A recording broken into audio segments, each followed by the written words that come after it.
Cette société de location de matériel audiovisuel dédiée à l'événementiel a vu son activité arrêtée dès le premier confinement. Tout le matériel dort sur les étagères puisqu'il n'y a plus de réunions possibles. Sur 10 appels faits, il y avait 10 devis faits et pratiquement 8 affaires conclues. Et tout s'est arrêté net à partir du 14 mars. Plus aucune affaire, plus aucun dossier. Un plan social a donc dû être mis en place. Sur 47 salariés, 20 postes ont été supprimés, ainsi qu'une antenne à Toulouse. Leur chiffre d'affaires a été divisé par 2. En 2019, ils avaient réalisé 12 millions d'euros, seulement 7 millions en 2020. Pour continuer une certaine activité, les salariés ont créé un studio de 180 mètres carrés avec un mur de LED dans leur partie dépôt pour pouvoir le proposer à la location. Ici, vous avez un grand écran LED qui permet de faire de la communication des entreprises, leur communication interne.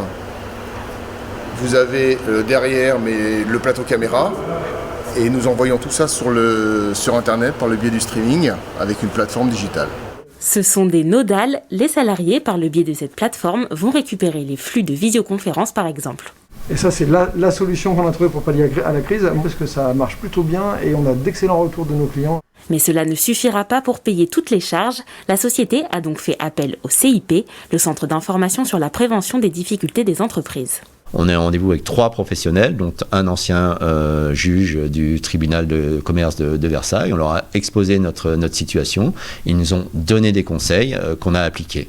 Ces entretiens ont lieu 2 jeudis par mois. En général, 50 entretiens ont été réalisés en une année. En 2020, il y en a eu plus de 80. En 2021, je suis persuadé qu'il va y avoir un boom là, d'entreprises en difficulté. Oui. Donc quand ils vont commencer à faire leur premier bilan et leur première prévision de trésorerie, que ça va tomber dans le rouge, forcément ils vont venir nous voir.